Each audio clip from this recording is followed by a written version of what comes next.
the minute that a member of opposition came out, she boxed her team out of the debate, right? Because we don't really know what their stance is going for. So let me simply comprehensively rebut to the entire opposition through my clashes. But we were the only team. JD was the only person today that answered two questions, right? One, why particularly is there a problem in the status quo? Because opening up does not have a stance on whether or not there is a problem in the status quo, on whether or not affirmative action is actually going to work after that. And then closing comes up and says, you know what, slots, right? Like that's the reason that we're opposing this. We're telling you that your status quo that you are promoting is exactly our net benefit. We don't like the standard of ugliness, the beauty that society already has, which is what we're trying to correct through affirmative action. Then the only thing we need to prove to you is that affirmative action works, right? And that's it. JD actually did that for you by telling you the self-calculus of what actually people go through when they're actually affirmatively put in these positions, right? But furthermore, how you actually have the confidence, as we've seen in any other affirmative action policies, right? Especially in feminism, right? We don't give simple affirmative action just to women because we try to condemn them that you're weak, you're never going to make it, so we're going to give you a pity vote. It's usually for them to even acknowledge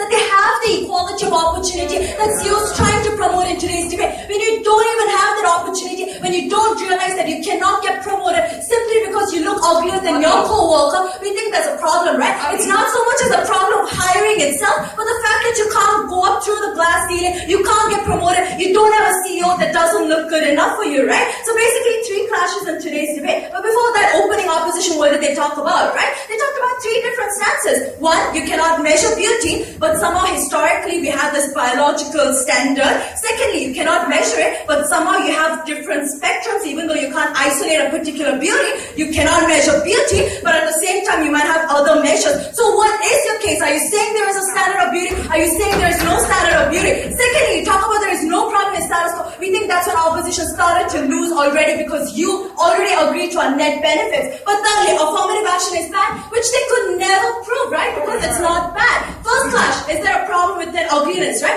We tell you there's a problem when you have a constructed identity of what ugliness is. When you come back from kindergarten, you watch TV, you watch advertisements, you hear people say that this particular person is pretty, this celebrity is great as pretty. When you have shows such as like Miss World, Miss Universe, celebrating a particular type of beauty, we think there's already a constructive image ever since you're small in a society of what beauty actually means, right? We think when you're telling us there is no standard, that's actually false because we already agree that maybe JD is not the prettiest person in the room, right? That's already standard that we already agreed to. But furthermore, they simply told us no society is mature enough. But JD already pointed out to you, if society is mature enough, then why would you try to abolish the picture? Have the picture, make everyone judge, because we're not going to care about the looks anyway, right? Which you could never prove because you're too pretty to understand, right? But furthermore, you talk about, let's look at personality, sexual attractiveness when you're looking for a partner. You have the same subjectiveness, right? Are you going to impose certain like standards of what personality is deemed good or bad? We tell you have the same problem as you do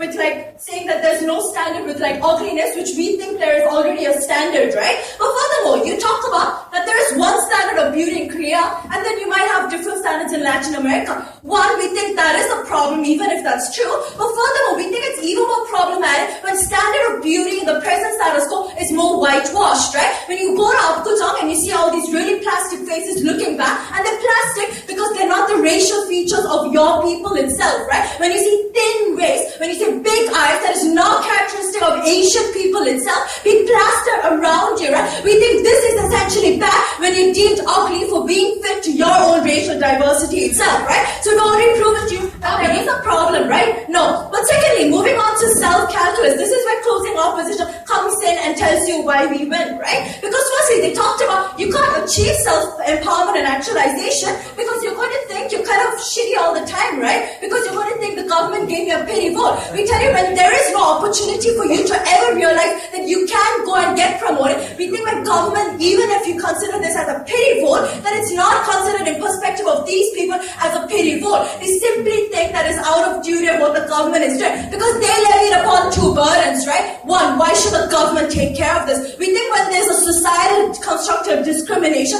it's too much burden to put onto these individuals themselves to try and get empowered, right? Which is why we have affirmative actions for race and for feminism itself, which opening opposition conceded was good, but somehow the closing never heard their opening, right? But secondly, they told us pivotal point. You need to prove to us why this is unnecessary sacrifice in any way when we tell you it's necessary sacrifice, right? When we tell you companies are where you spend most of your lives in, that's where you actually get socialized, that's when your concepts actually change. You seeing only pretty people being successful, you seeing only like even in the case of feminism, really hardcore women, only in the position of board of directors, you already have a stereotype. These are the only people who can go up there. You don't have a role model that you can look up to, right? But furthermore, we told you when you already have a different starting line, right? When you already get paid less because you're not more apt to get promoted simply because people don't like working with you because they're bigoted, right? Because they don't like ugly people for some reason. I mean, NCR has the pure one. Do you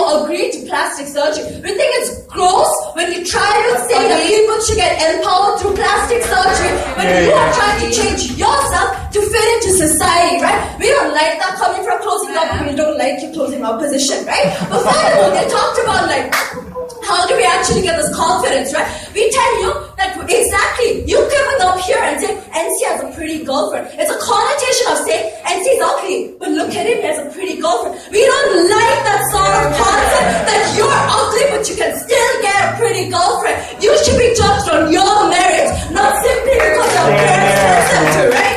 The last clash onto government law, right? Because closing opposition comes up and says, you know what, we're going to go for equality of opportunity rather than equality of outcome, which they never really talked about, right? Because all that the member came up and talked about is that companies don't deserve or say you should not levy burdens. Well, we do that all the time in order to affirmative like societies. If you don't like that, we'll go to Mars. We don't live in our society right here, right? So we tell you at the end of the day that closing government was the only one to tell you how you promote self-confidence. Because there is an ambiguity of what people think is ugly, you're unwilling to address it, right? We think it's time that government actually takes upon responsibility, addresses it, which is why JD lives in a really good world under our case scenario.